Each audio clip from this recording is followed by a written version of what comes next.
जब राज्य सैनिक करमेती बाई को नहीं खोज पाए, तब उनके पिता ने स्वयं सोच विचार किया। वह श्री कृष्ण की अनन्य भक्त थी, निश्चय ही वृंदावन ही गई होगी। अब पिता ने सैनिकों को वृंदावन की ओर भेजा। इधर करमेती बाई 3 दिन मृत ऊंट के पास छिपकर केवल श्री कृष्ण के प्रेम में ध्यानमग्न रहीं। न भूख की सुध, न प्यास की चिंता, सिर्फ कान्हा की मुरली की कल्पना और आंखों से बहते प्रेमाश्रु।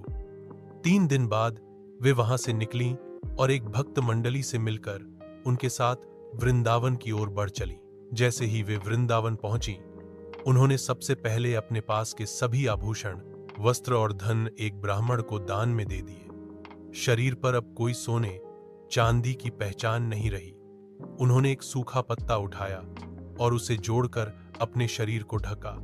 फिर नदी के किनारे बैठकर शरीर पर मृत्तिका मिट्टी का लेप कर लिया, ताकि उनकी देह भी वृंदावन की रज से एकाकार हो जाए।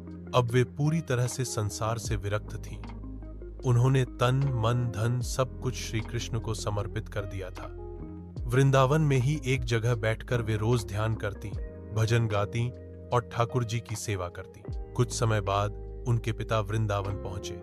जब उन्होंने अपनी बेटी को खोजा, तब देखा कि एक सूखी माटी से लिपटी युवती भक्ति में इतनी लीन है कि उसे चारों ओर का कोई भान ही नहीं। उसके नेत्रों से अश्रुधारा बह रही थी और जिस जमीन पर वह बैठी थी, वहां की धरती भीग चुकी थी।